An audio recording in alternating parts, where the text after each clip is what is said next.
Welcome to the Epic Gaming Night Podcast, a podcast about the stories and relationships board games create. I'm your host, Roy Canny, and with me today is Kent. Hello. Courtney. Hi. Ruthie. Hey. Matt. Hello. Adam. And Rob. Hello, and hello. Today we have a very special guest as well, another person on our already gigantic podcast, and that is the one and only Throat Punch Master Sam Healey. I'm not sure if he wants that title or not, but you'll always be a throat puncher in my heart, sir. Disclaimer, I don't throat punch people, period. Anymore. I haven't in a while. I've turned over a new leaf. Turn over a new leaf.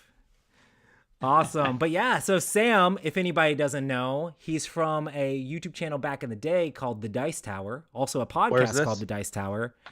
But now he has worked with several different publishers, unnamed for various reasons. And also he has started his own YouTube channel now called The Flip Side of Board Gaming, which I'm super excited about. You guys have had a few unboxings on there, Q&As, introduction videos. You started doing reviews on there as well. So lots of upcoming things coming with Sam's new YouTube channel. Yes, absolutely. Launched 2 weeks ago, basically, and we're up to 3.6 thousand subscribers today. So I told Sam, I was like, yeah, so we were going to have you on the podcast and help promote your show, but now your show needs to promote our show because you already passed us. I want to, man. That's the whole thing behind my wife and I's vision for this channel. I mean, she's supporting me. It's mainly me doing it, but we're wanting to be very community minded. We don't want to focus necessarily on just all the new stuff because, frankly, there's too much of that stuff out there for me to cover it all.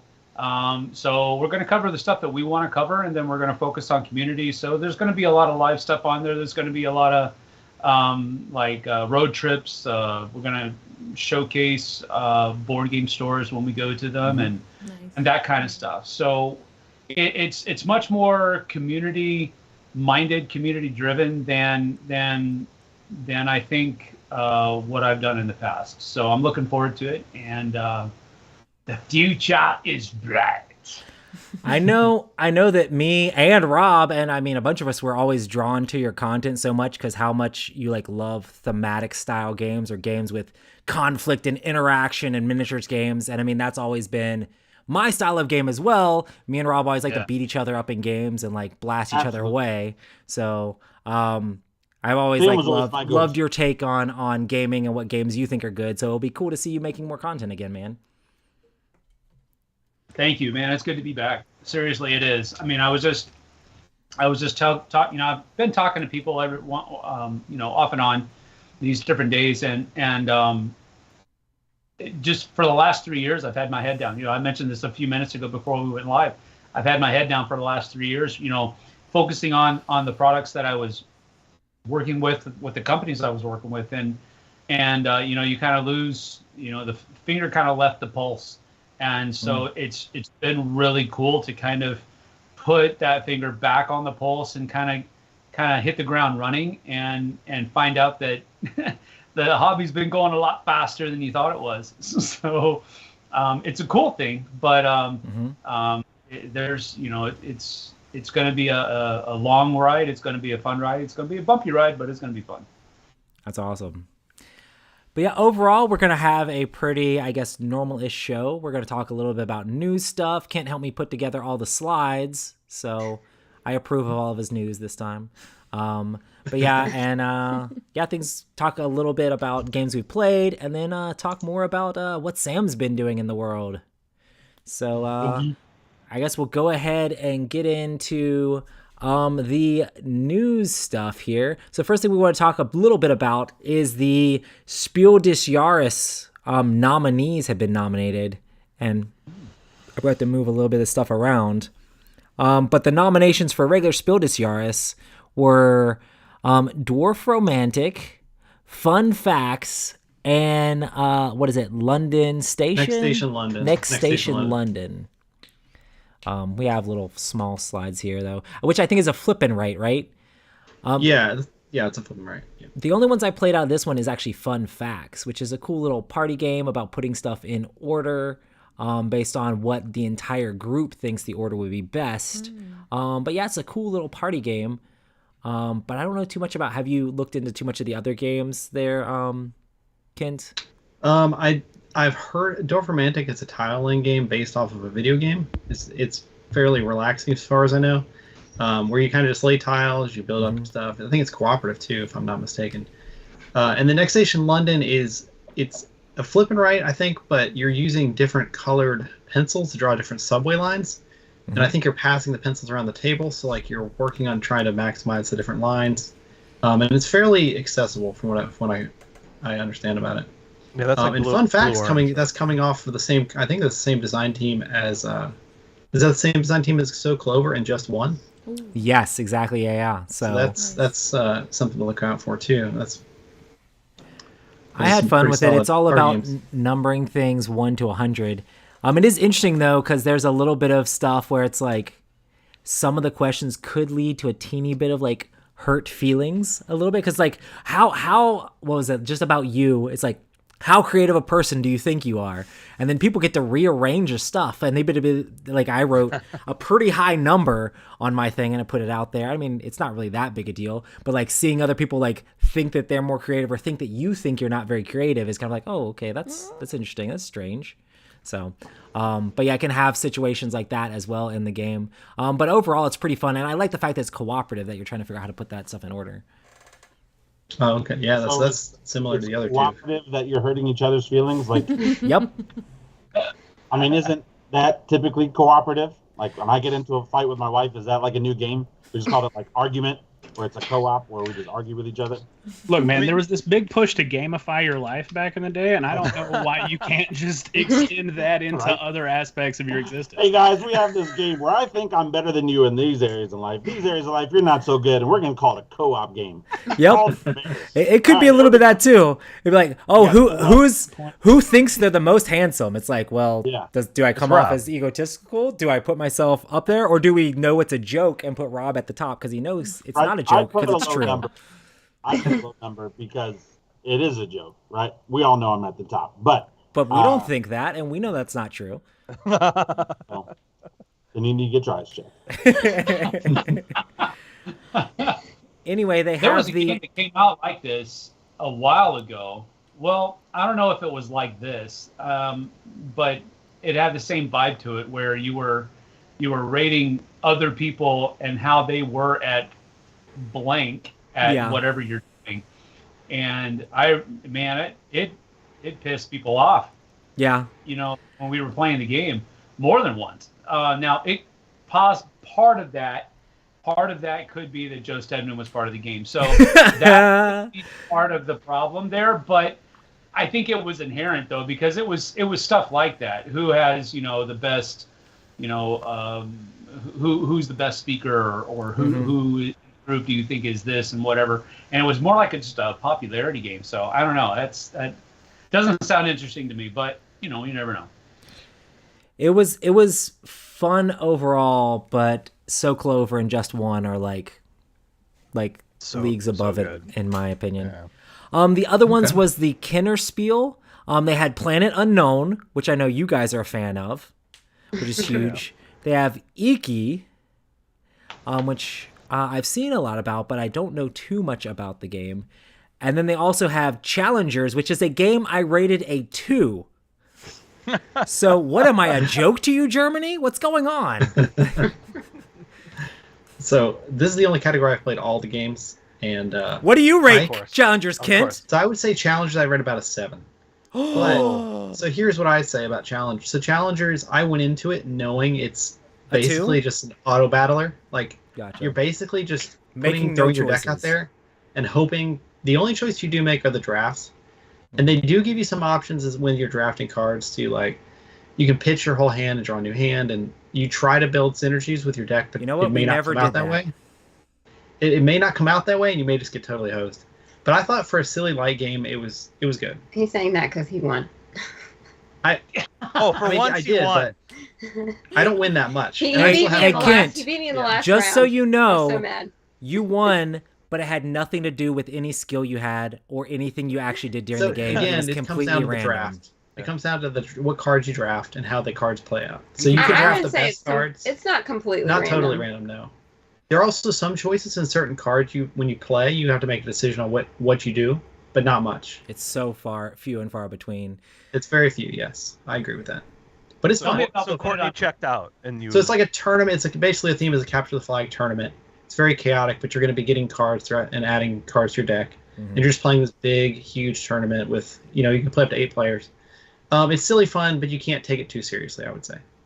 Tom rated it like an 8 or an 8.5 or something like that, and I rated it 2. So you can go watch that review on the Dice Tower to see me roll my eyes at Tom a bunch. That was fun. And the Iki is a worker movement game.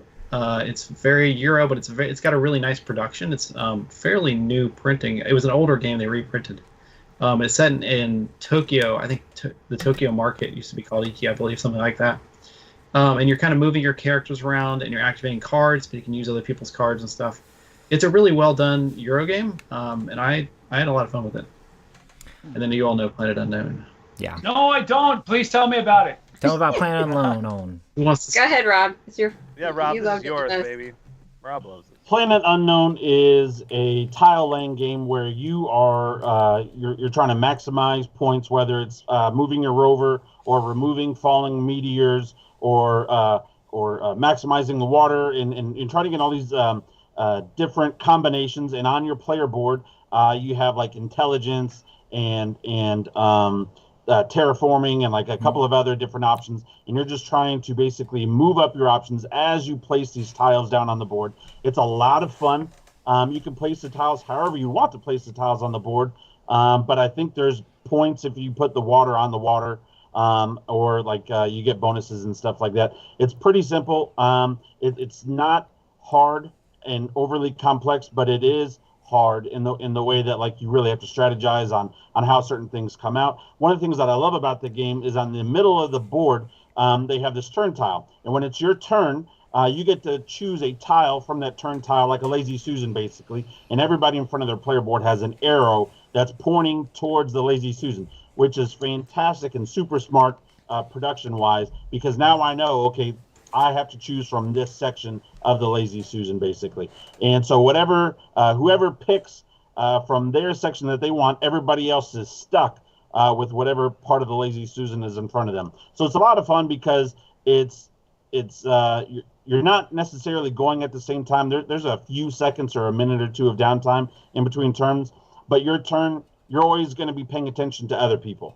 To me, it's the Terraforming Mars killer. Because you still get to terraform a planet, you still get to put stuff down, and you get to do the technology, and you can get these different cards and stuff. And, but it wasn't as boring and bland up front as Terraforming Mars is for me. I just thought it was a lot of fun, and then the Tetris geek inside of me was like, I need to try to perfectly, symmetrically fill this planet, and I got really, really close to having every single space. Like I killed it. I didn't get a lot of combos and other stuff, but when it came to the points and the rows, because the outside of the planet you get 1 point per row, and the closer you get to the middle, you get 3. I had just about every single 3 spot filled. I was really excited, really enjoyed the game. Planet Unknown is a fantastic game. It also plays, and I would say about an hour and a half, maybe 2 hours. And when we played with 6 players. Where Terraforming Mars to me is a 3 to 5 hour game, especially if you have some AP players. So that's another reason why it's a Terraforming Mars killer to me. It's a lot of fun. Great production, and the box art is actually really stupid and simple and funny. It's 2 ships literally dropping off a piece of Earth or a piece of grass onto this planet, which is pretty much how the game goes. So it's a lot of fun. It's a great game, and yeah, that's Planet Unknown. Listen, if it's a space game with a rotating board, I'm in. It is, yes. Yeah, even if it's a light Euro like and this one. it's mostly simultaneous. Space game with a rotating board. Now I feel ripped off, even though this game came out first. No, I'm just kidding. It's really good. The best part about it is that it's not Terraforming Mars. I don't know if you guys picked up on that. But it's not. I like Terraforming Mars. I did until I played this game. Like, I would play Terraforming Mars with Matt. I played it with Emerson Matsuchi and one of his buddies. I think at Dice Tower, one of my first Dice Towers I went to. Terraforming Mars is a fun game. Stronghold Games is great. It's really good. But Planet Unknown, for somebody who doesn't want to spend all that time trying to min-max and all that kind of stuff for a game I don't care about so much. Like, I don't care if my planet has the best water parks or if my corporation is doing really well. You know, I just want to be able to make enough money where I can take my family on holiday a couple times a year. That's it. I don't Okay. So one thing, like, yeah, we forgot to mention about Planet Unknown. We played the basic game. There's advanced. You have asymmetrical sides and asymmetrical planets. We never tried. So there's like so much replayability in that game. Kind of like the corporations from Terraforming Mars. And I think we played. I think it was 90 minutes for the 6 of us too when we played it a couple weeks ago. With the like Teach, that, I think too. Yeah. Awesome. Yeah, with Teach, like that, like the speed and efficiency of that game is like absolutely laudable. It's very good. So much fun, and that's why for me it was the killer type of a thing. Great game, good production. Everything was well put together. The rovers and stuff. And another fun fact about the game. You have to be careful where you drop stuff, because if you have a rover down on the planet and you drop a piece of the planet on top of the rover, you lose your rover, and you don't get it back until you can maximize that rover area again to possibly get it back. So you got to be paying attention to what's going on. It was a lot of fun, and to be able to play 6 players in under 2 hours, it's a win. So Planet Unknown. So I hope either of those games, Iki or Planet Unknown, win over Challengers. Cause, I thought I'll just feel bad about myself and my own judgment if Challengers wins. Or just, I'm never going to Germany. That's just all I've learned. I just can't go. I think I'll never, might get it. like, I'll just cross Essen off as it's never going to be on the bucket list. Not going to happen. And then the Kinderspiel, Kinderspiel is Mysterium Kids, Carla Camel, and Gigamon. It's Carla Caramel, which is like an ice cream theme. It's a co-op. For some reason I said Camel. It's ages 4+. I don't know much else about it. And Gigamon is like a memory game with some take that kind of thing, but I don't know much else about it. Maybe the thing to always note about the Spiel stuff is the fact that it's always based off of games that have come out in Germany over the course and the period of time. So it's based on the ones that they have access to over there, and that's what gets put up for the nomination. So sometimes it might be stuff that's not even necessarily even over in America yet. But if it's nominated up here, you can pretty much bet that it's going to be coming to America, because normally these games get super popular and get tons of buzz. So there is that. Cool. Yeah. Cool. Well, the next one, Kent put a few games in here to talk about, I guess, new announcement games. There is Dead Cells. It looks like a roguelike board game where you explore the ever-changing island of Dead Cells. This ruthless co-op game. I'm just reading what Kent wrote down here or copied in. The byline. I was reading the byline. Yeah. It looks cool. I mean, I like roguelike style games. It looks like you explore, you kill, you die, you mutate, and then you repeat. I mean, this is based on a video game. Have you all played the video game? I have. I've heard of it. What do you know about the game, Matt? I mean, it's a lot of fun. I mean, it's just, there's been a kind of a glut of like roguelike games that have just been popping up where it's just like, hey, it's a 2D hack and slash, jump, murder dudes, keep on going till you die, and then start over again. And like roguelikes are probably one of my favorite types of games to play on PC at the moment, just because it is so replayable. Yeah. And if you could sit down and hammer something out in a half hour and it's like, oh, I lost, who cares? I'll do another one. Or you just go on with something about your day. Whereas like, you know, sort of like playing a Civ game, you're like, oh, okay, I'll start this at 1:30, and then you're like, oh, I should break for lunch, and it's like midnight, and you're like, oh, great. Oh boy. I haven't really seen a board game that's emulated like the feeling you get in a roguelike game super well yet. Yeah, right. Which is strange to me, because there's been a lot of board games coming out that are like, it's a roguelike, roguelike or roguelike or just rogue. It'll be interesting to see if any of these board games like give you that real feeling, you know? What really caught my eye about this one is, so it's published by Scorpion Mask, which is not typically a Kickstarter company.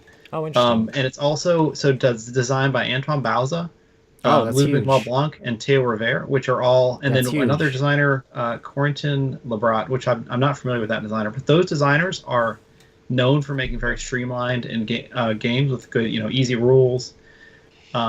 And the production looks really nice. So I'm very curious just because from that aspect. It's not like a typical bloated Kickstarter. Awesome. And from my experience with playing the video game and watching a rules video for this game, it looks like a lot of the thematic elements translate over pretty well from this. So I'm really curious about how this one's going to play out. But it looks good. Yeah, I'm personally really hoping that one of these kind of catches the vibe and catches it really well, because I'm similar to Matt, where it's like the as much as I want to be able to have 8-hour video game sessions in my life, that's not what your 40s are about. So I don't get to do that as often as I want. Although it's happened with Tears of the Kingdom, and I've just suffered in the morning because of it.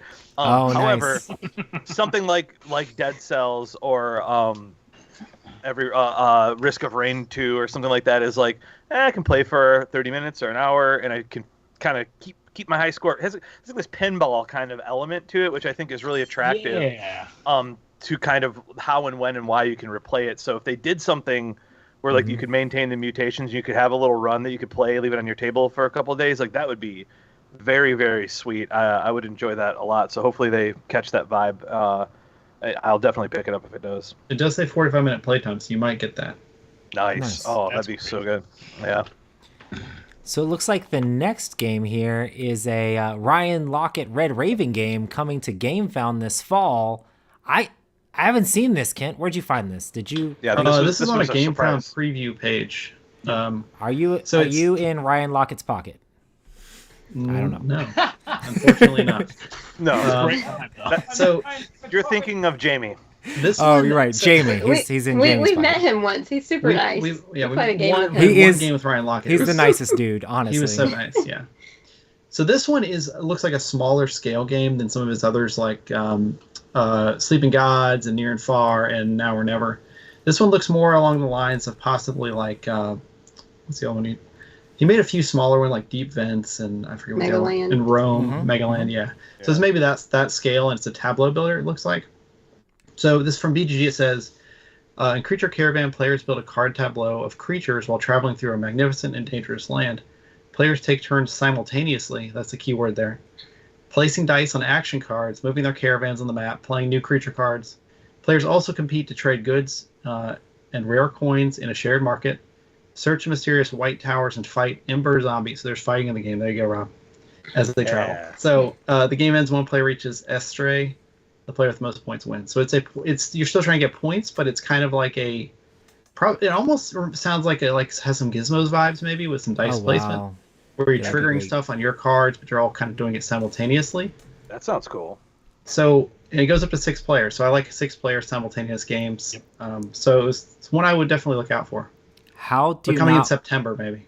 How do you not want a game where on the cover it has a wagon being pulled by what looks like a Stegosaurus, and also has one of those little lizard like monk dudes from Final Fantasy with the knives or whatever down in the corner? Like, Ryan Lockett's art is always amazing. Like, I love his style of stuff. It just always is so fun. Right. I mean, he illustrated it. He designed it. He's he does everything. So at BGG Con, like legitimately, I ran into Ryan Lockett, and like I don't expect him to know who I am or anything like that. But like I talked to him for a second, and like he asked me about Last Light, and like it legitimately made me tear up. The fact that Ryan Lockett even knew who I was enough to like ask me about my game. Like he told me, it's like, oh man, I hope it does really well. And I was, like, I literally walked away and I started like weeping because I'm like, Ryan Lockett's such a like, he's like a master of like, because he does everything. Like he paints, he makes all his videos. He does like everything. Like he's such a he does the music. He composes the music for his videos. Like he's such a Renaissance guy, man. You know, it's like holy crap. So I'm excited to see any of the games that he puts together. Yes. You guys see Sam writing notes right there? Start making my own music. No. Compose my own song. He's like, make Roy cry. Sam's made me cry before plenty of times. Don't worry. All right. Great game, guys. Look, man, if you walk in anywhere with your own soundtrack that you made, I mean, it does kind of set a tone. Yeah, that's true. That's for sure. That's awesome. The next one here, I think is the thing I'm most excited about, and this is the War of the Ring, the card game. This is the Against the Shadow solo/co-op expansion. War of the Ring, the card game, was my favorite game that came out last year. and I love solo and co-op. I mean, I like co-op more than solo in general, but like I love this game, so I'm more excited to see any new content for it at all. But yeah, War of the Ring, the card game, was a blast to play, so I'm super excited to see how this all comes together. And it's got a gigantic picture of Shelob with the vial of Galadriel there, with Frodo trying to hold the spider back. This is what I think I need to get Courtney to play this game with me. Probably. So we can play co-op and we can. Yeah, this is gonna make me buy it now. Like Roy's endorsement of it made me want to buy it, but I was like, man, this feels like a game if I can't get my wife or Kev to play with me, I probably should save the money. But now I'm gonna blow even more money because I'm getting it and I'm getting this. It's done. The deal is done. Sorry, honey, you're playing it, and then we're gonna watch the extended versions because I'm gonna be very hyped. So it's all happening in one weekend. No sleep, lots of coffee. Sam, did you play much of War of the Ring, the board game? No. I know you did a ton of Star Wars Rebellion, but the board game, yes. The card game, no, I didn't. Right, I meant the board game, yeah. Yeah, the War of the Ring board game to me, how can I say this diplomatically? I liked it, but I didn't like that you had to follow kind of the movie where you had to wait for the guys to attack. The political track. I remember you always talked about the fact that you didn't like the fact that the good guys were always at such a disadvantage, and you had to you couldn't be aggressive as the good guys. The guys are just punks at the beginning of the game, and if you don't do well after you get attacked, you're pretty much done. I think you would like it with some of the expansions added in. They made the free peoples a lot more aggressive. They probably listened to your review of it back in the day and were like, we're going to make it more aggressive because Sam talked junk on the game too much. But no. I don't even think I ever reviewed it. I really don't. If we did review it, you definitely talked about it in top 10 lists and stuff like that, or maybe doing the Battle of the Five Armies video. You talked about maybe is where it was mentioned. That I think we did review. Yeah, the Battle of the Five Armies one. I like that one a lot better. But the card game, you definitely are very aggressive as the good guys, and it's a lot more back and forth as both sides. I'm not sure if you would like it as much, Sam, just because I don't think you're you like some card games, but you might enjoy this, especially if the theme can pull it. If the theme can pull it home for you, that would probably help a lot too, because Lord of the Rings, it's Lord of the Rings. True. Come on. No, it is. I get it. But like you said, I'm not that huge of a card game player, so right. I'd rather have dudes on a map than cards on a board on a table. Mm-hmm. Yeah.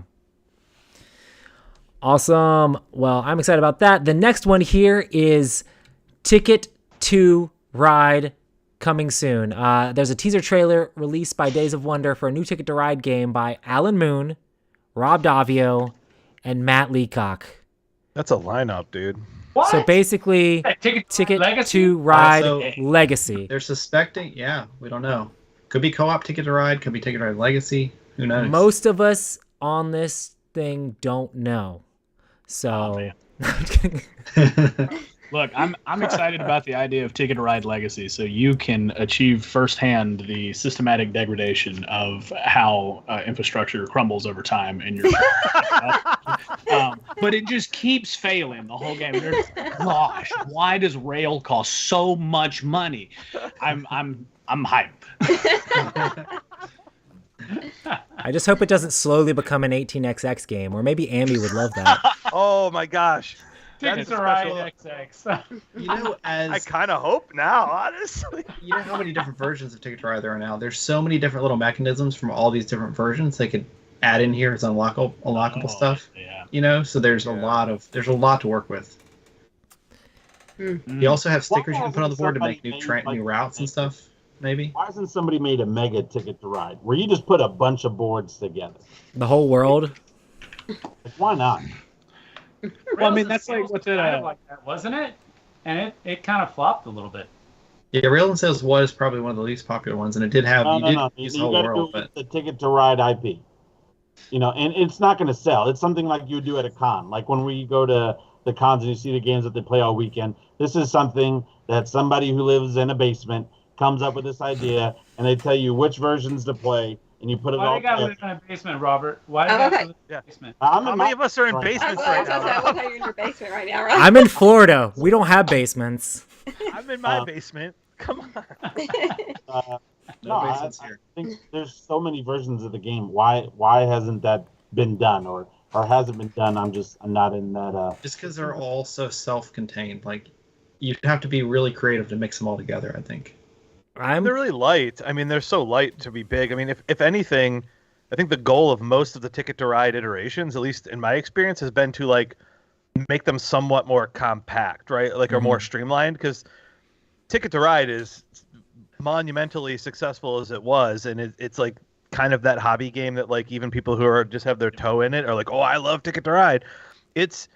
It's kind of, it overstays its welcome just in duration, right? Like it's not a complicated game, but it's kind of Monopoly type endings to it, at least in my opinion. It's like, is this thing over yet? Like, has somebody like triggered the end game for it? I played it 3 hours, Ticket to Ride, and it's like, there's no, if you have a full player count, there's really no crescendo to it. Like there's, you know what I mean? Like you either have to hit the end condition, then nothing really changes, but it starts to feel a little bit repetitive to play, and then the other iterations of it, which I enjoy more, like kind of force the game to be played over a certain number of rounds, or until a certain number of things are picked up and delivered or whatever.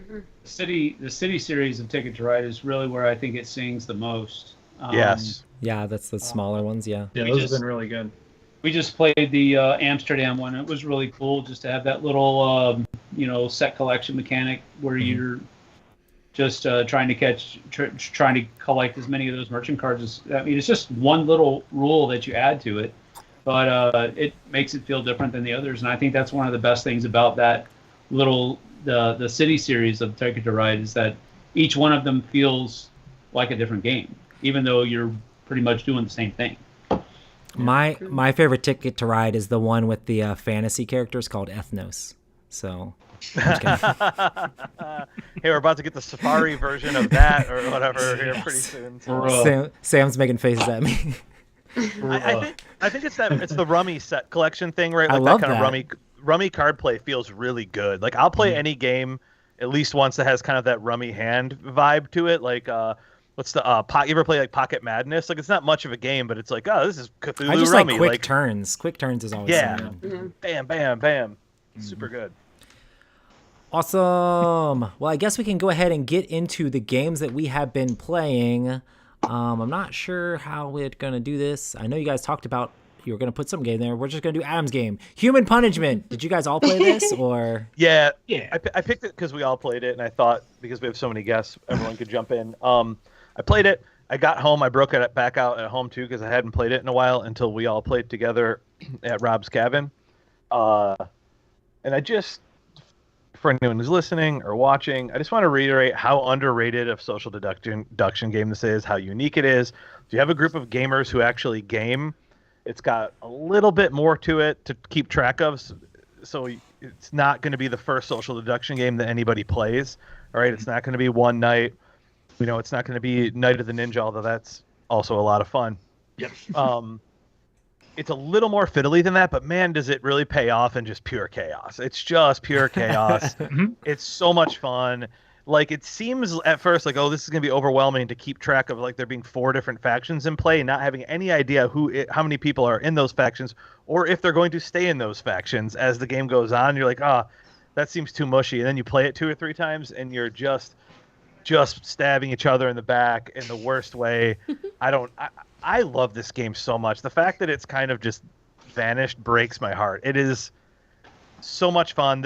The theme doesn't really matter, but it is a neat theme for how chaotic a game it is, like kind of the cyberpunk dystopian future. It's kind of like Coup on acid, is sort of like what the art looks like. It's got that vibe to it. It's like a net runner, but with more violence. I don't know, man. Hopefully not more keywords. No, I don't think it's any keywords. This is our staple game. Whenever we get together, we always play this game. So. Yeah, this has become like a legendary thing for the group of us here, and I just feel like it's never not a fun time. It's just an absolute. I'm waiting for Sam to say, "Well, it's no bang the dice game," but. Do you know how many Bang the Dice game memes there are about you, Sam? Probably a bunch. There are probably just as many times as I put it on a top 10 list. Dude, dude, April 1st, I know it's a ways away. You need to do a top 10 list on your channel that's just top 10 dice games, and every single one of the top 10 is Bang the Dice games. It's long enough away that people will forget you said that, so I might do that. There you go. If you need quality content, come and ask me. There you go. But yeah, Human Punishment was always fun. I love the idea of people being, what is it, the machines or... There's Machines, Human, Fallen, and Legion are the four different We need to factions. play more social deduction games. And Outlaws. Yeah. Oh, Outlaws. Like, Forget about Outlaws. Yeah. And also the NPC bosses could also win too. Like it. Yeah, that's Dice the Tower other thing. You East or can something. lose to the deck. I mean, Yeah. like, what a insane game. Like, I don't think that this is the social deduction game for everybody. I think No. it's very group dependent, but I think with our particular group, it is the best social deduction game. It is so much fun and just unbridled chaos. And it's like, you never know if a game's going to last 5 minutes or 45 minutes, but it's a good time every time. I like it because it turns Kent Parker into a thematic gamer. All right. So here's my thesis for this game. All right. Kent, who's like, if this game is theme only, I want to throw myself out a window, station fall. And and the second you start playing this, Kent's like, well, it turns out I'm just a shady, high-collared, back alley, cybernetically enhanced agent of chaos, and things are about to get weird. Like, it brings out the best man who starts fires in the dark version of Kent ever. What? Too, so I appreciate he will just do stuff to make sure that it gets weird. You know? And it's like he's basically RPing the game when he's playing it. So I really love that. And I think to a certain extent, it's easy to, if you have the right group, to fall into that with this game where you kind of go, you know what? Let's just start blowing armor off people and find out what's going on. Like, you just do some crazy stuff, you know. It's kind of along the lines of like, what was the Good Cop Bad Cop? It has a little bit of that vibe, right? It does. Yeah. Yep. Yeah. And what was the one you liked, Sam? The Patriots and Redcoats was like Good Cop Bad Cop too, or Still have that up on my shelf over there. Yeah. is that sort of vibe, but like cyberpunk and even more chaotic because there's a ton of different roles in this game. Yeah. Yeah. Well, and if people get revealed, or if they don't play it as a good liar, right? Like Courtney and I ended up on the same team, like really obviously the last 30 minutes of the game. We played almost a 2 hour. No, it was about an hour and a half of this game. We had a longer session because sometimes it's over in 20 minutes, sometimes it's a long time, and it's not over. Like, it wasn't over because we were figured out, right? We still had like a shot to like maybe do something wild, maybe get a couple good draws, because that's the thing too. It's got a little of that. You know when you play Cosmic Encounter and you're like, oh man, that alien. If these couple of cards come up, that alien's gonna just wreck everybody, right? It does a little bit of that because something chaotic can happen, and then you could take advantage and win, even if it seems like, well, everyone knows that Courtney and I are the outlaws. We're probably just gonna get like, and we did get killed, you know, but. But you have a shot at it, and I think that's the fun part about it, is there's a little bit of that RNG that occurs from the deck where you're like, man, like I could turn a one-sided game into something that's absolute like whirlwind of chaos and grenade launchers and robots. I love it. I love it. It seems like I've never played Human Punishment before, but it seems like it has a super high learning curve if you're just dropping into it. Yeah. Yes, it does. Is that right? Yeah. Yeah, I think there's a lot of different cards that can do different things, and it's, if you want to be one of those people who like meta games and you're like, okay, I know there's this one specific card, so I need to maybe counter based on what they're doing. You can definitely do that if you have that information. That's not necessarily how I try to play it though, because the first time I played it, I had the same sort of epiphany, like the first time you play Blood Rage and you get to the third age and you're drawing cards and you're going, what is this? This is the craziest thing I've ever seen. Like, every card you get, you're like, this is nuts. And you're just like, okay, cool. Everything feels like it's super powerful, and sometimes it may be and sometimes it might not be, but it's like, it's always like very sort of situational, and you don't ever feel quite like you're down and out. I don't think, because like in the last game that we played, I was dead pretty much immediately, and then I just had a card where I could just revive myself, and then my character could just equip a weapon and fire it immediately instead of having to equip it and wait a turn. So I was like, cool, and I'm alive, and I pick up the laser gun and I shoot you. Does anybody stop me? No. Nope. Cool. It it's just it gets zany at times. Yeah. This is the original Human Punishment. There was another game called Human Punishment at the beginning, which is it's in the same thematic universe, but it's not this kind of game. Did Kent Parker say thematic universe? Oh wow! So write that I would down. say that write that down, Sam. We're only talking about the original Human Punishment. The other game I've heard had some rules issues and some learning curve. It had a big learning curve and that kind of stuff. Yeah. So just to clarify. Yeah, you could just sit someone down and have them be playing this within 10 minutes, I think, because the basic turns and stuff are not wildly complicated. You can sort of just read the card and go with it within reason. It's helpful to have somebody who knows all the rules and understand, gets the game to flow, like so you can know like what to tell people when things happen. Definitely everybody doesn't need to know how to play it. Like it's not that for you sure. Need one person who knows it well, and then you should be fine. Kind of like Deception or something like that, just a little more fiddly. So the next game, Rob played Hand to Hand Wombat. I love this picture, Rob. This is like the best picture. Yes, it's amazing. My wife, she said, "Do not put me in the picture." She's not in there. I don't see your wife. I just see your two daughters. It looks amazing. Yes, she's hiding. So my youngest on the left, she is in love right now with Among Us.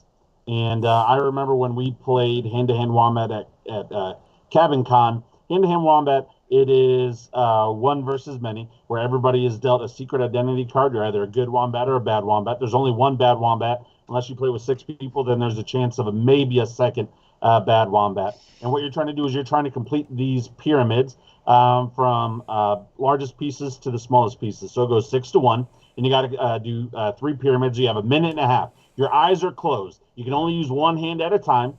And so it's a lot of teamwork. You're trying to work together to try to build your pyramids. But if you're the bad wombat, you can take the pyramids apart. You can remove pieces from your board.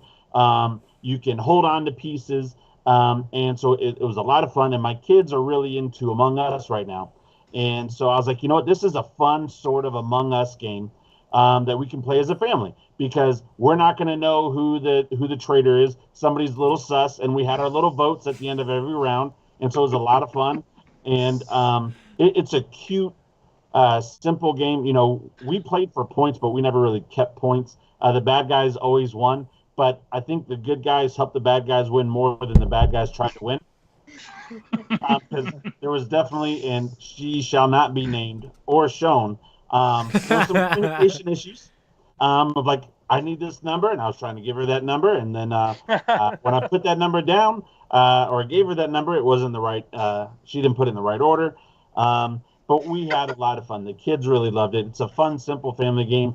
My youngest, she is 5. She's getting ready to turn 6. I probably wouldn't play it with the younger than 5, and I played, we you know, for a lot of people that have little kids that are gamers, you play a lot of games with your kids.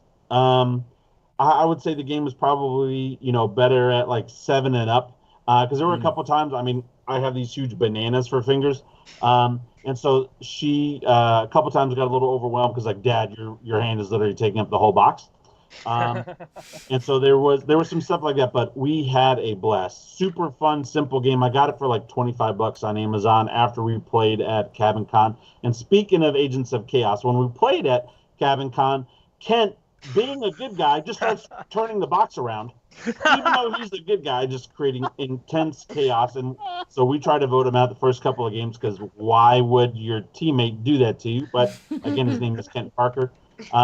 So fun, simple family game, Hand-to-Hand Wombat, made by the same company as Exploding Kittens. So if you like throwing burritos at each other, or Happy Salmon, or animal stuff, Exploding Kittens is your place to go. That's crazy. Have That you ever sounds like played? a blast. I know Tom like universally panned this game, but have you ever played Cheese Thief, Robert? Okay, you would probably like it if you liked that. You would probably like this one. It has a very similar Among Us feel to it. but you're on ice, and there's only one piece of cheese, and you're about to go to sleep. So you're going to wake up at certain intervals throughout the night, and one of you is going to steal the cheese, and the other one of you are going to. The rest of you are going to try to catch the person that stole the cheese. I love that game. It's actually a really fun game. I'm looking at the pictures on BGG and it looks incredible. I will say this. Playing it with kids, however, is very, very, very close to what I imagine hell will be like. Because it is very not cool when you play with kids, because kids will get super excited and they'll get super offended that you just called me a liar and I can't believe it. And it's just like, but playing with a bunch of adults, it's pretty fun. The components look awesome for this game. It looks actually. No, they are. They're really good. They're really cool. Really cool components. I think you have wooden dice, and your dice cup is shaped like a tree stump or something to that effect, I believe. Yeah. The cheese is just a piece of foam, because whenever you take it, you have to hide it. You have to hide it somewhere, and it has to be collapsible. So it's just a piece of foam. But what's the name of the game? Cards are good stock. It's called Cheese Thief. Yeah, I kind of want this. I'm pretty sold on it. Like, it looks great. Oh, I remember seeing pictures of this. Yeah, Tom did not like it at all. It looks like it's hard to find.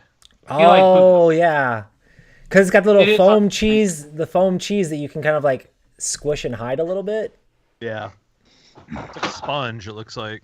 Like a sponge, so you could like sleight of hand it maybe. Oh, there you go. You got the copy. Oh, nice. There it is. That's awesome. Yeah, look at it looks like a little hamster, kind of. That's awesome. Yeah. Jolly Thinkers. They're a pretty cool company for this kind of stuff. They are, if I'm not mistaken,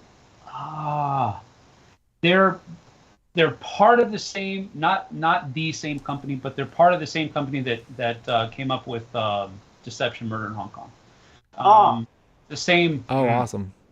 Same group of people, I think, but this is like totally not Deception Murder in Hong Kong. Cool. Oh, you can get it on Amazon, by the way. For anyone who wants it. Oh, cool. Well, in the cart. next on the list we have Sam's game. So Sam, what have you been playing? I've been playing a lot of stuff. I've been playing like, how long can I stay off camera before Roy yells at me? I mean, I don't care. But I picked this up when I was down in San Antonio a couple weeks ago, and really had a great time playing it. So far, I've played all 4 of these. Well, I've only played 2 games, but we've played both of these. I played Doctor Strange, and then I also played Captain Marvel in the 2 games that I've played. And so far, I really like Doctor Strange better.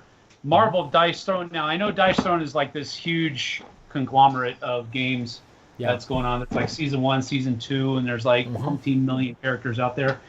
These are the only 4 of the characters that I've actually played with. My buddy JT across the river, he has the complete Marvel Dice Throne, so he has Thor. I'm going to steal that in a couple days from now.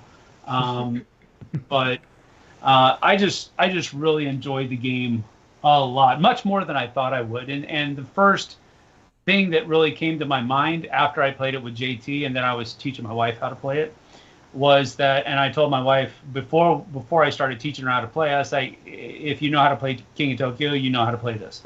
There's a couple more things you have to get rid to kind of wrap your head around. So that's really what I like about it. I love King of Tokyo, still do, but if you don't like winning by points in King of Tokyo, then Dice Throne is what you need to play, because that's exactly what beat this each is. other up in the Tokyo. face. Without any of the point total wins, you're just going to beat the snot out of the person that's on the other side of the table from you. So it's really, really fun.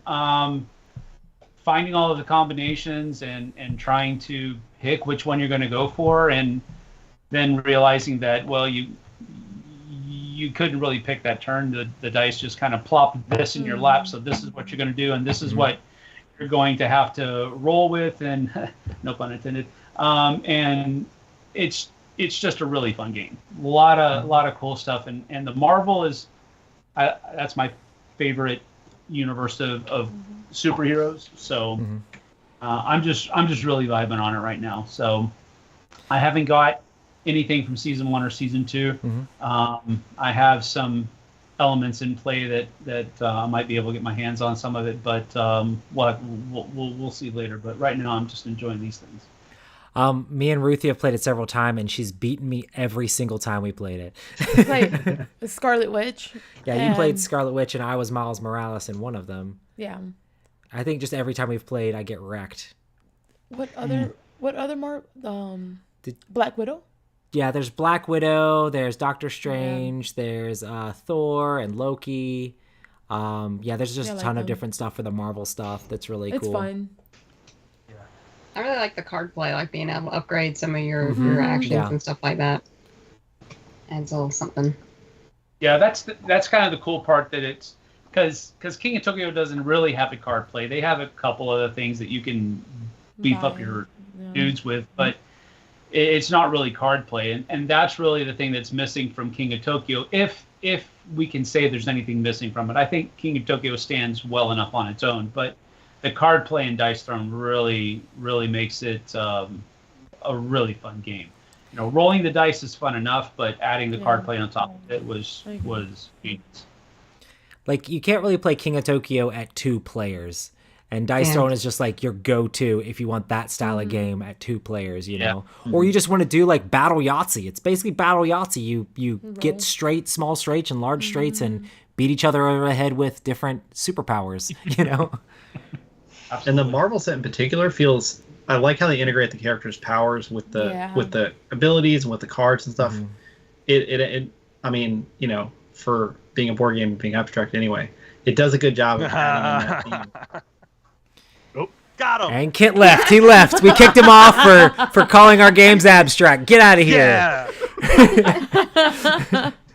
That's right, Kent Parker. I'm just sad he took Courtney down with him. We'll miss you, Courtney. Oh, sorry, Kent. That was so poetic, Kent. I hope you could hear us while we were yelling at you.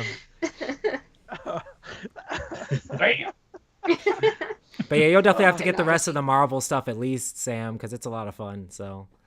Yeah, I'm gonna. I'm probably going to. I mean, what had happened was I went to when I went down to San Antonio. I met with Bubba Stallcup and Andrew Lowen, and we met. Just a couple buddies of mine. We met in at Night Watch Games. We had lunch and then we met and played a game, and so I told them. I knew I was going to be starting my channel, so I told him, I said, I want you to clue me in on one game each that you guys think that I should cover starting off my new channel. And Dice Throne was one of the first ones. They had season 1 and season 2 there, but I do not have that big of a luggage to bring it. Sure. Those boxes are gigantic too.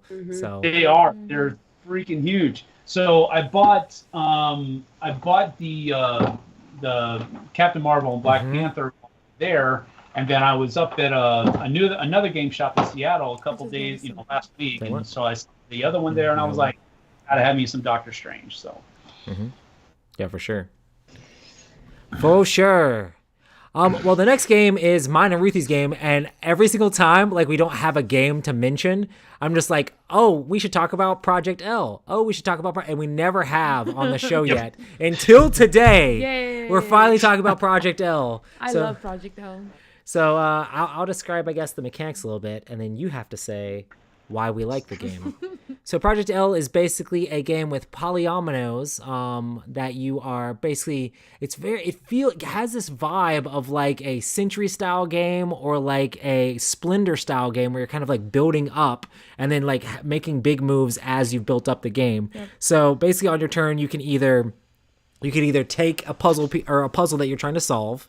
You can either upgrade one of your little polyomino bits, Or you can do a master action where you put multiple polyomino bits in all the puzzles that you currently have, or you put a single one in all the ones you have. So it makes a lot of sense to get a whole bunch out so you can fill them all up at the same time. And as you complete these puzzles, you get more polyomino bits, so that way you can build even more puzzles, and it just kind of like snowballs from there. There are black-backed puzzles that basically have more victory points on them, and they're normally harder to complete. And once that entire deck's done, then you win, the game ends, and whoever has the most points at the end of that wins the game. So it's basically a game of putting in all these different Tetris pieces. Yeah, I love puzzle games, so every chance that we get to play this, I have a blast doing it, just because I get to map out what pieces. I'm like, oh, okay, I'm gonna get this, so I can get this piece, and then upgrade it to the next piece. And I think that's so much fun. Yeah, and just the fact that like the components for this are super nice. Yeah. Yep. And it's kind of one of those things where we played a ton of Splendor, or we played Marvel Splendor particularly, the most thematic of all Splendors. And so I was kind of like, I think you'd like Project L. And I loved it. Yeah. Yeah. I just kind of like. I just like puzzly games too. This just came out in 22, Roy? It seems like it was older than that. It seems like it's been a while. It came out out for a while. 2019, but they've is it that old? A couple of like expansions for it. Mm-hmm. Well, maybe that's what it was. In my head, this was newer, but maybe it was an expansion. Yeah, because each time the expansion comes out, they do a reprint. The company went under for a brief period of time, and I think they came back. Somehow they came back. I don't know exactly the details on that, but. Yeah, their most recent Kickstarter was called Phoenix, because they brought it back thanks to the people. He rose from the ashes. Yeah. And so they had a post after it funded about like how much the fans meant to them and all that stuff, and it's a solid game that I really need to play more, given that I have a ton of stuff for it. But yeah, and I mean, just the double layer boards of all the little scoreboards are it's just so satisfying to click those little pieces in like each of those. It's so good. So the next one here is Kent and Courtney's game. All right, you want to go? All right, so I'll talk about the theme, since we know Kent loves that. So it's a kind of a post-apocalyptic. Revive. The name is Revive. It's by Porta Games, and it's basically is a post-apocalyptic game where it takes place like 5,000 years after everything's destroyed, and there's these tribes that have been underground, kind of survived underground, and they're like coming back up to the surface to kind of get resources and kind of repopulate the earth. And it comes with like this really small 5-game campaign that like unlocks different new content for the game, which is kind of neat. And you can play it like that, or you can just add all the stuff in if you want. But it's got like deck building and like exploring, like flipping over tiles and different player powers that you can get with each tribe and stuff like that. So it's pretty cool. Who published this? Porta Games. The board is awesome. Yeah, so that board has it starts out on all snow tiles, and then as you're playing, you're progressing and flipping over the tiles, and those are going to like basically move you up on tracks, and they're going to give you resources, they're going to give you just scoring opportunities and things like that.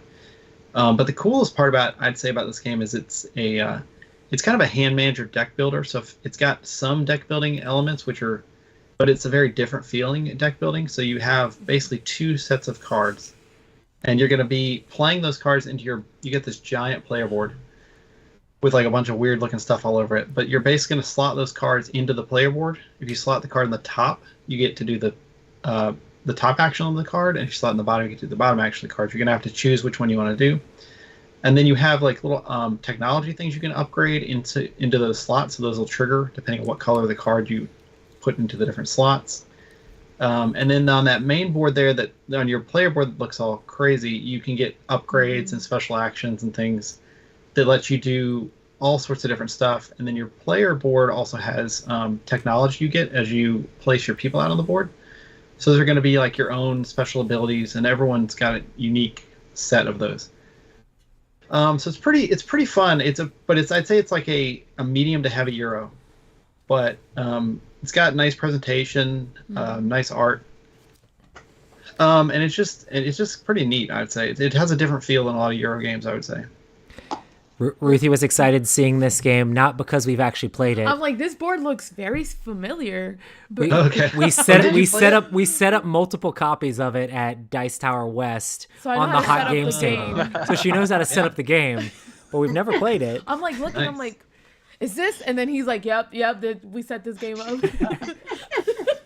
So that was my look. It He's like, looks I know how the really- discs go around the side of the board. It gives you the feeling of being able to do a lot of cool stuff, especially as the game progresses. Yeah. Like initially, it's like, oh, you're just doing a few things, and then as the game goes on, you're like, I'm going to do this, which lets me do this and this and this and this, and you get all sorts of really cool stuff. It's very satisfying to play. It looks worth having just to have on your table and make people think you're smart. Like it looks. Yeah. Yeah, it's like, you know how like I'll just Is this set when you flip Pulsar the up in my tiles? basement for when people are coming over, so they think I'm really like smart. Just because it looks really cool. This looks awesome. I kind of want to blow money on this just to set it up and tear it down. I don't know if I'll get anyone to play it with me. Well, me and Ruthie had that experience, and it's pretty fun, you know. Yeah. I think it's got a solo mode. I haven't tried the solo mode, so I don't know if you can try it solo, Adam. I think you could. You know me. If I can play it from 5:30 to 6:30 a.m., I'll probably give it a Yeah. Oh man. All right. Well, we should it get does in, have solo, so there you go. we should get into our topic of the week, which is all about the flip side of board games. So I want to talk a bit with Sam about like what's going on in life, like what's going on with your new channel and things like that. Like what's your focus going to be with it, and how you're gonna do things differently with this. So tell us a bit about your channel, Flip Side of Board Games. Okay, well, FOBG, Flip Side of Board Games, we launched a couple weeks ago, and like I said earlier, we're pretty much wanting to focus on the community aspect of the hobby, not necessarily trying to keep up with the Joneses and buy all the new games and all that kind of stuff. It's more about what games do we enjoy, what games do we have fun with, you know, whether it's the ones that people are expecting me to enjoy or not, you know, because I've already had that. You're gonna start covering war games on your channel? And I'm like, well, maybe. It depends, because, you know, war games, you have to have at least one other person that likes war games in your state. You know, it's war games are going to be hard for me to get to the table, just because, I mean, when I lived in Korea and Joe was nearby and he was the ASL guy and ASLSK stuff, we used to play it on during our lunch break, you know, every once in a while, and he would have a game set up in his room almost all the time. So when there's somebody around that you can play war games with, well, sure, you can hit the war. I mean, they're actually not that difficult to play once you learn how to play them. Once you learn how to play one, the other ones are kind of similar to it. So it's not that it has such a high entry level, is that I don't know that I have that many people around here that would play them with me. So You know what's even worse is when you like that style of game and you move down somewhere to start working with people, and then people move away who like the same kind of games as you, and then you're left with all these Euro gamers, and they keep multiplying. No, I'm just kidding. That's true. That's true. Well, strangely enough, my buddy JT that I play most of my games with that are up here. You know, my wife and I play a lot of games too, but outside of the house, JT's probably my main gamer buddy here in town, and he really enjoys super heavy games, but he's also kind of an omni gamer. He's not just a Euro gamer. He likes to have other things too, but he's not really a dudes on the map kind of guy. So everybody has their shortfalls. But as far as my channel is concerned, I'm just really trying to focus on the community aspect of stuff. We're going to be doing a lot of live videos. My wife and I so far have been doing live Q&As every Saturday. We'll probably continue doing that until people say, you've done enough. You can stop now. We don't have any more questions. Yeah, we don't have any more questions. We're good.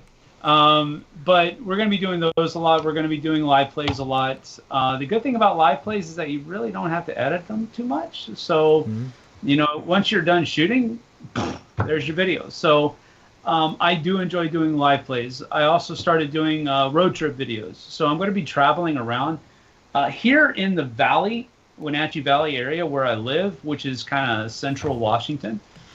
Well, it's north central Washington. But there's not a whole lot of game stores around here. There's places where you can go buy games, but there aren't a whole lot of game stores. So what I'm going to be doing for the foreseeable future is I'm going to be making some road trips, because we're about 3 hours away from almost everywhere in the state, because we're literally right smack dab in the middle of the state. So I'm going to spend, a couple of days, a month traveling to different board game shops, and I'm going to try to meet with their owners and interview them and talk about things like why did they get into the industry as a board game owner, a board game store owner. Why did they start a store? Do they focus on just retail, or do they focus on community, or is it some type of, are you a cafe, that kind of stuff, and showcase the stores that I feel are doing it right, if that makes sense.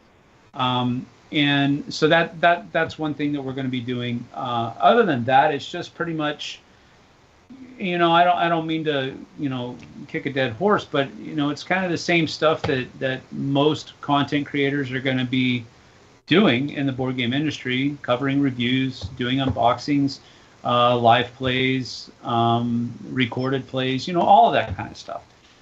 But I don't want to dip into, I don't know. Maybe I've been coming at it from the other side for about 3 years now, and I've caught up on a vibe that's really negative coming from content creators lately, and I'm wanting to give that a very wide berth and stay as far away from it as possible. So I'm actually I'm not going to be covering games. Well, let me put it this way. I'm not horrible English. I'm not going to be covering games that I don't like. Does that make sense? Yeah. Mm-hmm. But what I am going to endeavor to do as I cover a game that I don't like, I'm going to endeavor to focus more on the positive aspects of the game and what I think other people will like that maybe I didn't like. But the focus of the review isn't going to be why I didn't like it. I'm still going to tell people that. but I'm going to try to focus on what I think other people are going to like about the game. So hopefully that will be useful. I'm the older I get, the less drama I want in my life. So I'm not all about the drama that all the people are getting into. Like me challenging the entire country of Germany because I gave challengers a 2. Sorry. Bro, you need to go back and read some history books, because there's this thing called World War II. Was that fought over a game of challengers? I don't think so. Listen, do you want Last Light to win a spiel? Okay. I know. Right? I don't think. Come on. Nice little Euro. Family games.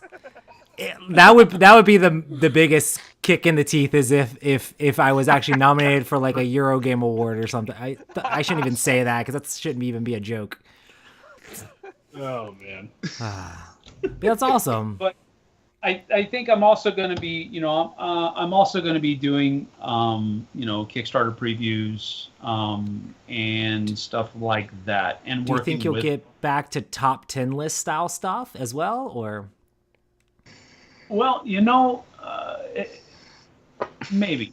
Over the course, people have been asking me if I'm going to be doing that. My buddy JT was like, "Hey, you need to make a top 100 because you're just getting back. So it's like you're starting from square one. So even if it's the same as it was 5 years ago, then you're starting from that square. And then as it grows, you'll have that." And I was like, "Okay, I'll do it if you do it with me.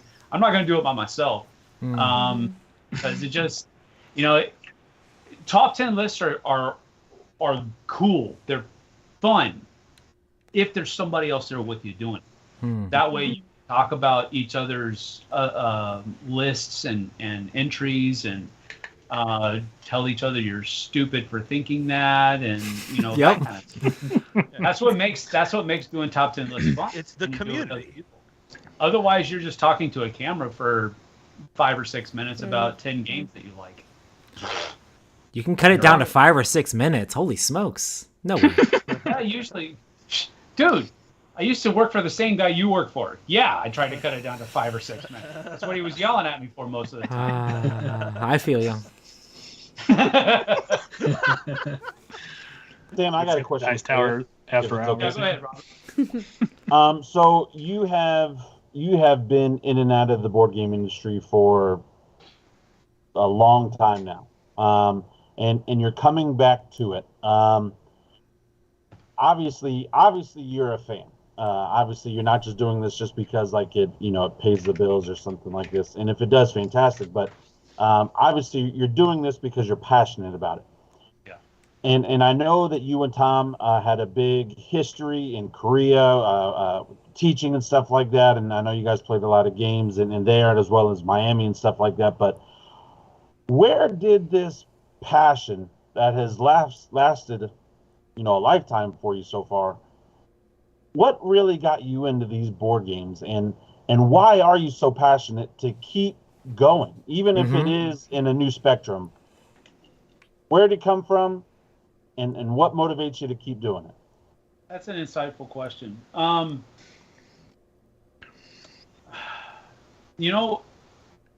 Honestly, on the surface level, it's simply cool to be able to work in your own hobby.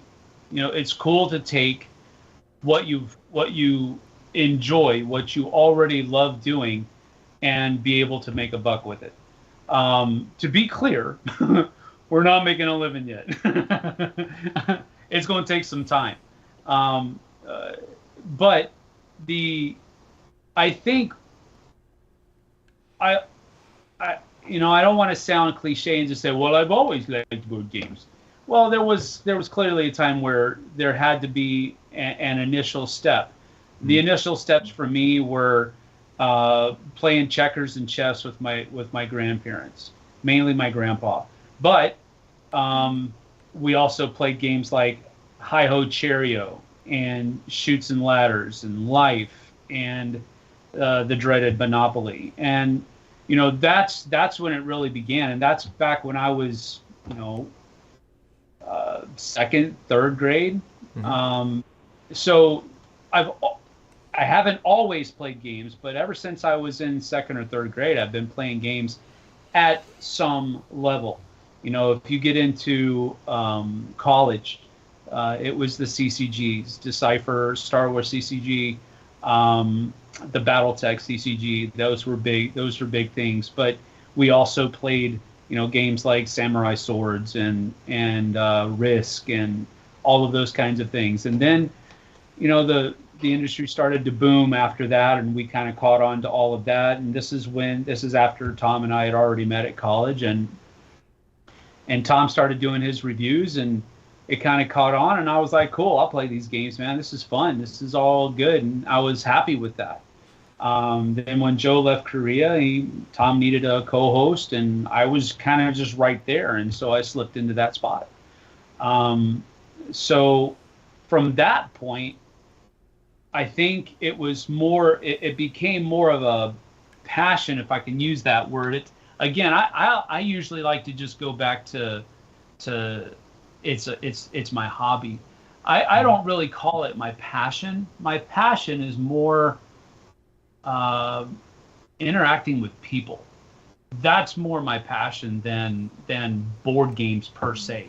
Now, board games makes an entirely drivable avenue to interacting with people and palling around with buddies and that type of stuff. I think that's more my passion than actual board games is. And I know that might be taboo to say, and especially in this forum, but I think that might be more accurate than saying that board games is my passion, because I would rather, because if board games is my passion, I could definitely see myself slipping into just playing solo games. Because it's a controlled environment at that point. There's no surprises. There's no, there's nothing of that. I'm going to be able to play my board game, and I'm going to be able to be with my passion. But that's not my passion. As a matter of fact, I don't really enjoy solo games at all because I want the interaction. Mm-hmm. So I think that's more my passion than board games is. And so when I was working for companies over the last 3 years, I saw how important the community aspect of the hobby is. Mm-hmm. I saw how much passion, if we want to use that word, because I think in many cases, especially when you're dealing with the Kickstarter crowd, it's much more than just passion. It's something else, and it's something in many cases not as cool as passion. It can get really dirty really quick, and I've even recently seen some screenshots of people just treating other people like absolute dirt over a bunch of plastic and cardboard pieces. Right. And it's absolute insanity. It's absolute insanity that you will treat another human being so abhorrently because your game didn't come in when you wanted it to. And that's the kind of stuff that I want to stay away from. That's not my bag at all. Does it suck when your game doesn't come in when you want it to? Yeah, absolutely. Me and JT talk about it all the time. He ribs me and I rib him, and it's fun to talk about. But at the end of the day, the community is what's important. It's not the game. Frankly, you can put any game on the table, and if it's in a good group of people, I'll have fun playing it. Doesn't matter what it is. Oh, it matters. It does matter. There's a few games I won't play with people, but the majority you can.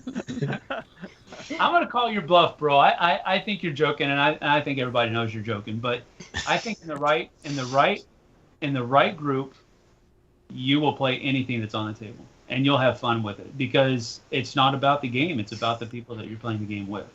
Mm-hmm. And so that's the vector that we're trying. I do agree with you on that. I'm the same way on 99% of the games, except for a couple of wine games. I'm not a fan. As long as there's no wine on the box. Yeah.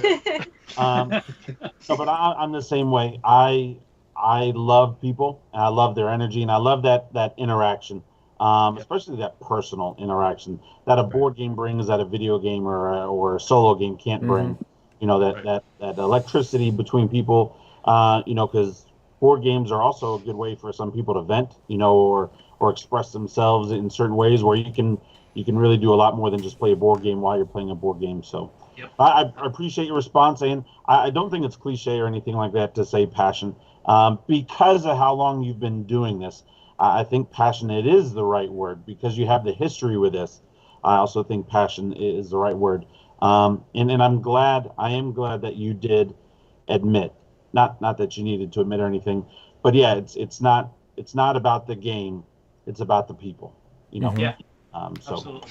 very well done. That's why this podcast has always been about like the stories and relationships board games create. It's for me, I love board games when it's like there's interaction at the table with the other people that you're playing it with. It's not just about who gets the highest score or what happens here or there. It's the stories we make along the way. Like you guys were talking about the crazy things that happen in Human Punishment and all of this stuff. And it's like, is this game or that game the greatest game? Maybe not. But if silly things happen with your friends, and you make those memories together, that's the part that's important to me in gaming. Yeah. Well, it's. That kind of stem, and it's not just board games where that can happen, where you find people that are kind of stuck in that rut of it's all about winning or I don't want to lose or whatever. But I remember my son's baseball coach. We were trying to get a softball team together for the church, and he was like, "Well, are we gonna win? Are we gonna be serious about winning? Because if not, I'm not going to play." And I was like, "Okay, well, we don't want you on the team because we don't want that. We're just trying to get out and have some fun and maybe not kill ourselves." But but it's kind of like that. Now, I don't get me wrong. I'm not trying to speak from an ivory tower here. I've caught myself fall to that because I am a competitive person. I do like to win, but I have to make a conscious effort every time I sit down at the table to say to myself, This is a game, and you're wanting to have fun with these people. You don't care about winning. And I have to say, okay, thank you. And then halfway through, I have to remind myself again, self, you're turning into an idiot. Stop it. And so that's just kind of the conscious effort that I think you have to make all the time. But sometimes it just takes it's kind of a figurehead when you're playing a board game, because you got to remember it's about the interaction. It's not necessarily getting the W. I don't know if you guys have run into this, but I've had this. I was sort of humbled by this several years ago. I love to host game nights, and we typically, when we do game nights, it's typically just like party games. It's brand new people who've never played before, or people from church and friends like that who aren't real board gamers. And I remember years ago, like, I was all about my team winning, and then I was like that sore winner, where it just like, hey man, we won, y'all are idiots, all the other in like, your face, in your face, ah. And I remember how it made some of my guests feel. Yep. And like, we all had fun, and they were like, yeah, thanks for hosting and stuff. But a couple of those people at that time, like, it took them a while before they would come back to the Newmans and play board games again. And I remember even afterwards, like, I ended up calling them like a day or two later, like, hey man, I'm so sorry. I know I got really excited and kind of egregious. And for me, like, and I know Matt and I, we go through this a lot, especially when we play games. Like, we just want to have a good time. It doesn't matter what the game is, as long as we're being silly and having a good time. And I know, like, especially when I'm playing board games, man, if I can just play with my friends and we just have a good time, because I'm not getting paid to play these board games. It's not like we're playing for like $1 million championship. It's just a game. So having a good time means so much more to me now. And I've noticed, though, now that I don't care about winning, I have so much more fun. Like, don't get me wrong, I'm like you. I am competitive. I do want to compete and try to win. Unless everybody is killing me every single round, every single round, for no reason whatsoever, that can get a little frustrating. But outside of that, I just want to have a good time. And to be fair, Rob, like, when I first started inviting you to game group, it was because you were so loud. So you don't always have to calm that down. I was like, yes, this guy likes to argue and fight and like wants to make a racket. It's fun. I mean, that can be fun too, you know? Yelling at each other can also be fun. Yeah, you got to know your audience. I will definitely be louder with Roy and Ruthie because Ruthie scares me. But in such the best way. Listen, she acts all nice on the podcast and quiet and polite, no, but just she's listen. A stone cold killer. Like Ruthie will. I love that about her. She blew me up. We played. What was the car game? Thunder Road again. She wrecked me immediately. She blew me up immediately. She ran me into a wall. I died because of her. Don't let the innocent face like fool you. It is love. It's love. I think that you, as far as getting yourself back on YouTube, Sam, and coming and seeing this ragtag group of idiots, I would say, like,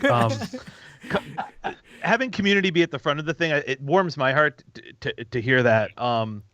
Just because, like, I know that I'm here and I'm still in the hobby because of community a lot of times, and I know that when you're chasing something that you're passionate about, and I say this as a board gamer and as somebody who has spent their entire adult life in a career field that is like adjacent to people's hobbies. Like it's hard sometimes to do it and appreciate how good it is for you.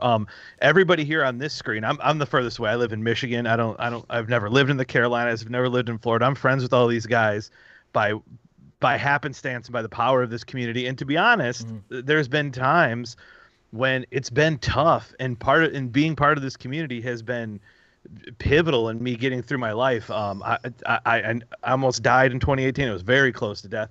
I don't want to rehash the story, but playing Dungeons and Dragons with you all was huge. It was a huge thing that got me up out of bed at a time when I was spending most of the day in bed. And I don't even know if I've ever told you all that until literally right now, but like, there was a period of time where, like, me coming down and getting in front of the camera so we could play D&D online was all I could do in a day. That means a tremendous amount to me about what this community is. And then, kind of had other things that have went on in my life. And I know that it can be tough to, to kind of not shed these things that we think make us happy, because it becomes hard to enjoy anything. So I think you coming at it from that point, I think that's inspiring to me, because that's what board gaming has always given back to me, is a community that is kind of always there and has always given me some little bit of normalcy, even in times when things were kind of rough. Sure. Sorry, not to make it really serious. I survived. That's one of the coolest things about it, man. I mean, and really, I started getting, kind of, my brain started seeing this stuff when I was working with the Dice Tower, because when I went to conventions, I would come up, people would come up to me and say, hey, and they would share stories just like that. Watching the Dice Tower got me through X, Y, and Z. And I'm like, wow, I had no idea. And that resonated with me. And of course, it's not, doing a YouTube channel from a community-driven aspect isn't, my brainchild. When I was talking to the store owners of Night Watch Games, Brenda was telling me how Brenda and Mulgrew, Porrick and Brenda, they're great people. If you're in the area, you need to go support them, because they're really cool people.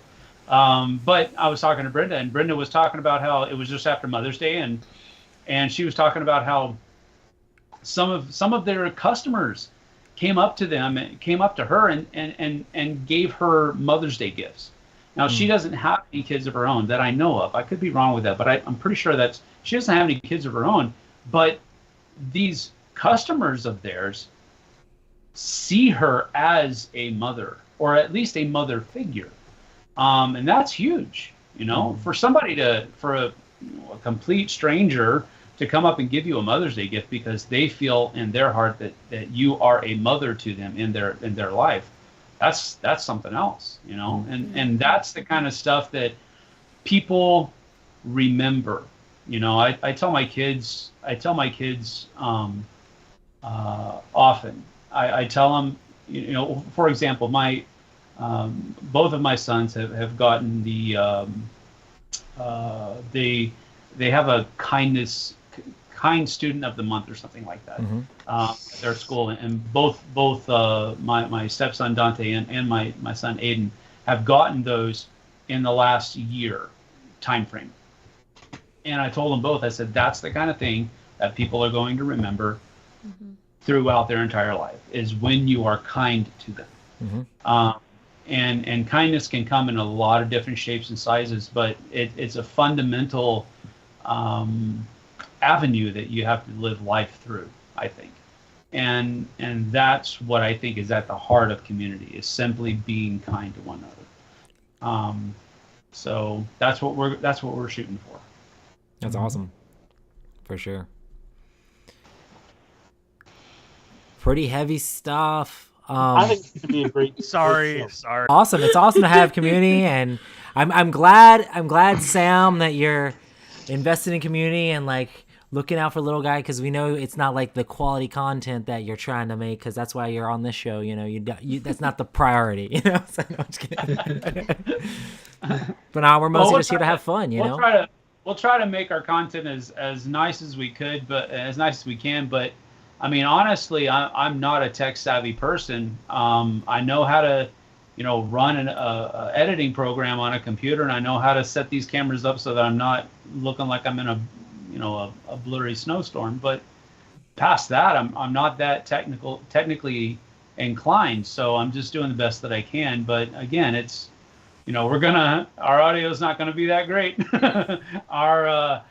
Some of our shots might look a little wonky, but that's not the point. The point is to try to convey as much information so that the community is better for it.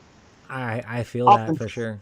Authenticity. That's what people love about you, and that's what they're going to love about the show. I mean, for sure. Authenticity. And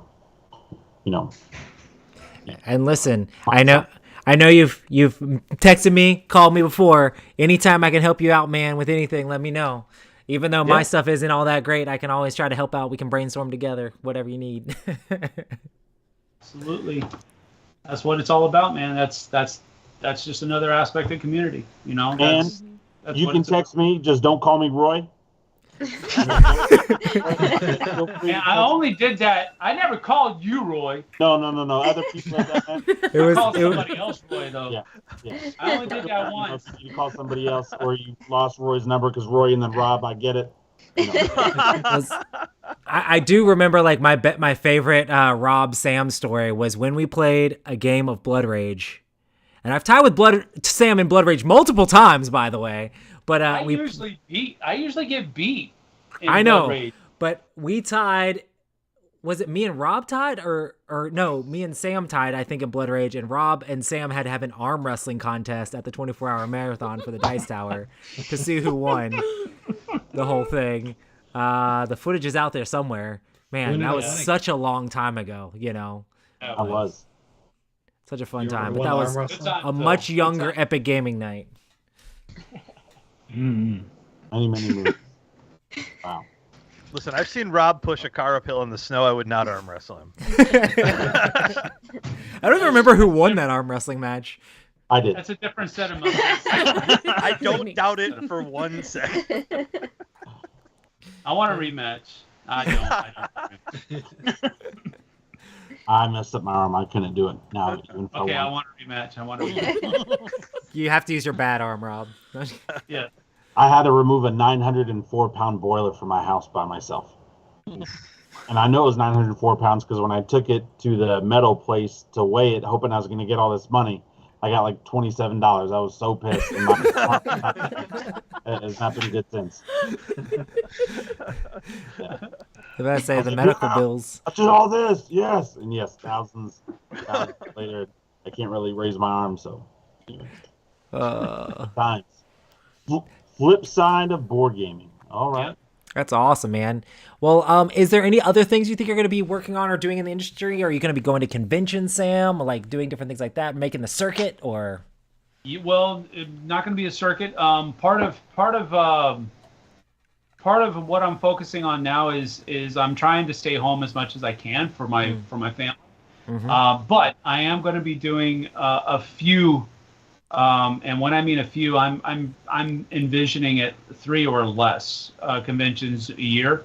Right now, my immediate plans are to I'll be at Origins. Mm-hmm. I'll be with a group called Love Thy Nerd. Mm-hmm. It's run by Bubba Stallcup, and basically what we do is we offer our help and services to publishers that need help running their booths. And so we're going to be partnering with I forgot the names of the companies, but we're going to be with GameFound. Where's the notes I took the other night? GameFound's going to be the booth that I'm going to be at. Oh, nice. Envy Born Games is going to be a booth that we are helping out with, and Game Toppers. Oh, nice. I love Berkey. So yeah, Berkey's a great guy. So that's why I was actually started taking notes tonight, because one of the games that I might be running demos for at Origins is Planet Unknown. So I was like, okay, all right. Oh, that's awesome. So that's why I kind of perked up when Rob was talking there. Not normally, but but I'll be going to Origins with Love Thy Nerd, and then I have cursory plans to go to PAX Unplugged also with Love Thy Nerd this year. But those are the 2 conventions I'll be going to. Next year we'll see. But this year I heard you whisper something in a Q&A about Dice Tower Cruise, maybe.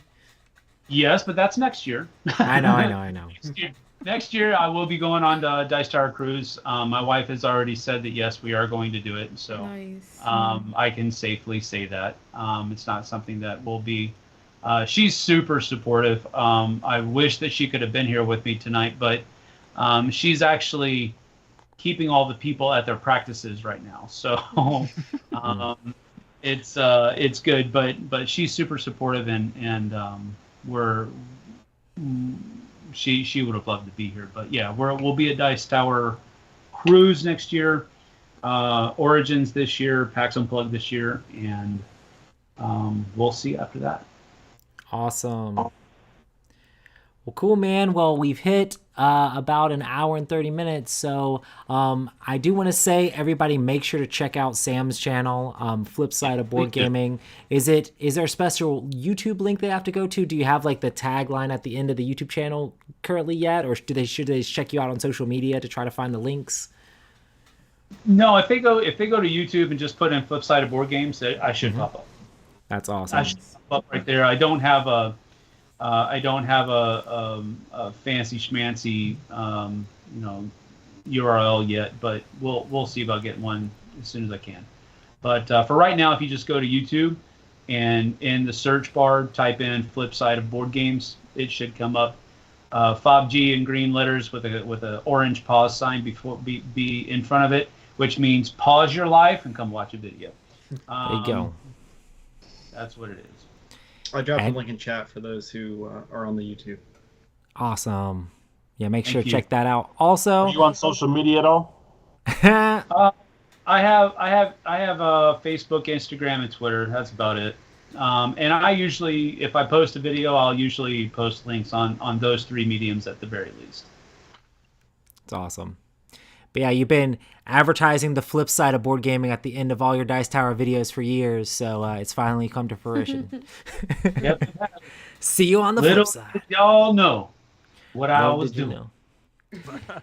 But anyway, well, I guess we're going to wrap this thing up. We do want to say thank you, Sam, for coming on, and thank you, everybody, for watching us. Everybody on the audio podcast, listen to this. Make sure to check out Epic Gaming Night everywhere you can, but also make sure to check out all of Sam's stuff and all the rest of our hosts on their social media as well. But yeah, I hope everybody has an amazing night and an amazing rest of your week, and I guess we'll see everybody next time. See ya. Bye. Bye. On the flip side. On the flip side. Peace.